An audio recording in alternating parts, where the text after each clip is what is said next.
کچھ اثر پڑتا ہے۔ سب سے بڑی بات یہ ہے ایران کو بھی اس سے مادی، مالی، فوجی فائدہ حاصل نہیں ہوتا، لیکن لوگوں نے تو یہ مدد کرنے کا طریقہ اختیار کیا ہے اور اپنے ذہن کے مطابق وہ اسے نہایت کارآمد خیال کرتے ہیں، کیونکہ انسان کوئی بھی کام بے مقصد اور بیکار نہیں کرنا چاہے گا۔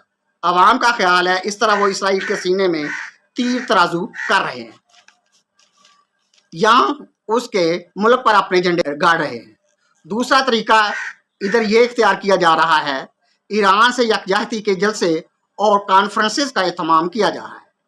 یکجہتی کا مطلب ہے ایک ہی سمت، ایران کی سمت تو جنگ میں جانے دینے اور اپنے دفاع کی طرف ہے، اور ان کانفرنسز کرنے والوں کی سمت تقاریر کرنے اور تقاریر کا اہتمام کرنے کے لیے چندہ سمیٹنے کی طرف۔ یہ لوگ تقریریں کرتے ہیں، کامیاب بھی ہیں، چندہ سمیٹتے ہیں، اور البتہ اسرائیل کے خلاف جا کر لڑنے میں ان کو ہچکچاہٹ ہے۔ یہ لوگ حماس کی تحریک مزاحمت میں بھی ایسے ہی پیسے کماتے رہے، حالانکہ فلسطینیوں کے مصیبت زدہ لوگوں انتہائی قسم پرسی میں زندگی گزارنے پر مجبور ہیں۔